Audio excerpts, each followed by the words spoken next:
What is going on, everyone? My name is Eskimo, and today I'm going to bring you guys yet another episode of my Seed Showcase series for the Xbox 360 edition of Minecraft. And now today's seed is actually really crazy because it is my survival seed, and it's going to be perfect for, or my Let's Play seed, it's going to be perfect for survival or making a XP grinder. Now, the seed for today is actually going to be -139.839123.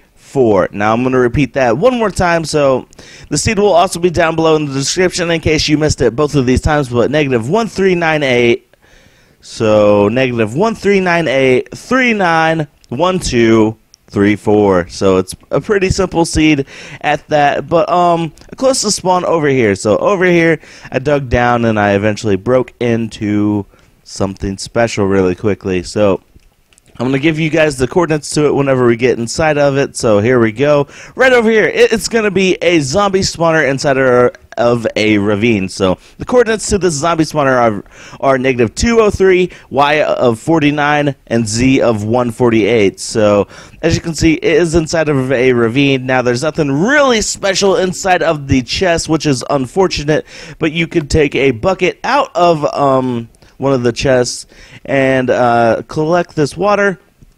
And the reason why I say that is because right here, if you just break these blocks and you pretty much make it where the zombie falls all the way to the ground, you're just going to sit down here and just get tons of rotten flesh or something like that, or yeah, just rotten flesh. You won't get XP, but it would be really easy to turn this into a XP grinder as well. So maybe you could like make a flat platform down here where it hurts the zombie whenever it falls.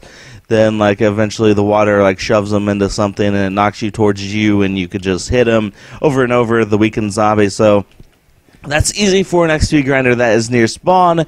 But there are actually 3 zombie spawners, or not zombie spawners, but dungeons, like mob spawners that are close to each other, and I'm going to show you guys in the end of this video, which is actually near the dungeon, or not the dungeon, but the desert biome. But as you can see, it's not that big of a map, you know, there's not a whole bunch of terrain, but there are literally caves everywhere. Now, about the nether, there is a nether fortress with nether warts and a blaze spawner, so good for you guys. But over here, we're going to check out the Stronghold. So the Stronghold is at -126, y of 65, z of 156. I really need to start saying x. So x of -126, y of 65, and z of 156.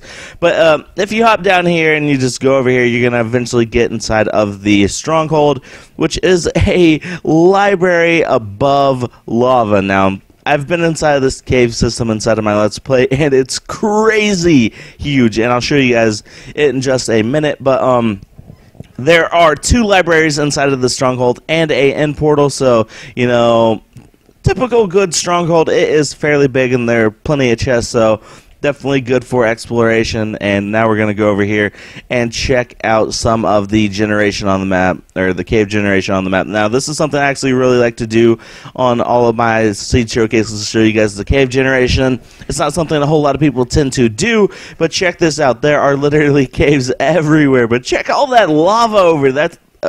That's a crazy amount of lava.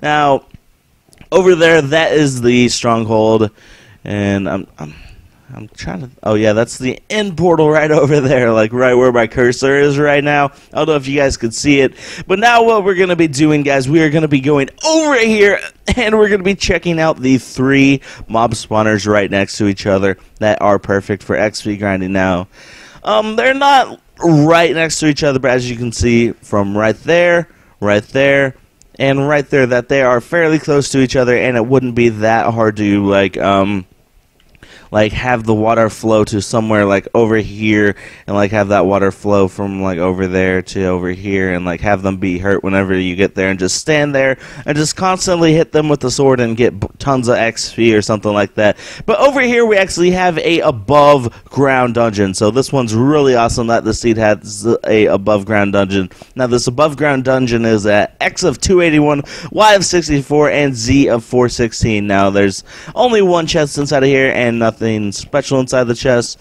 You know, for all of the, oh yeah, I forgot to show you guys what kind of mob spawner it was. It's actually a skeleton spawner. So there's a skeleton spawner above ground dungeon, which is pretty cool because I really like this because you can just open it up a bit more and just have the sun constantly burn it, and you can just go down there whenever and collect all the bones and get a bunch of bone meal, which is actually really great in itself. But if you go over here, down to X of 249, Y of 38, and Z of 353, you're going to find another skeleton spawner, and inside the skeleton spawner, you're just going to find some cocoa beans, iron ingots, you know, the typical stuff you find inside a chest, and it's the same way inside the other chest. Now, there's definitely nothing special like a golden apple or music disc. I would really love to find some golden apples or a music disc. But over here, we're going to find a spider spawner. So, again, nothing special inside the chest, but there is a lot of iron inside these chests if you guys haven't noticed. But this spider spawner is at X of 280, Y of 38, and Z of 325 now. Like I said, you could have them all redirected to like a single location, like over here, just dig down and make a giant XP grinder. It wouldn't be that hard to do. It's definitely really awesome that those three mob spawners are so close to each other. But like I said, this is my Let's Play seed, guys. It's perfect for survival or building an XP grinder or something like that. But yeah, guys, I'm an Eskimo. My seed that I'm going to be showing off next time is actually really crazy for terrain. It has a bunch of mountains. I was about to say above ground mountains, but that makes no sense because, well, they're always above ground. But yeah, guys, I've been Eskimo. I love you all. Be sure to click that like button, get this video to over 100 likes. You guys have been doing that on loads of videos lately, which makes you all absolute beasts. But yeah, guys, I've been Eskimo. I love you all, and I shall see you all next time.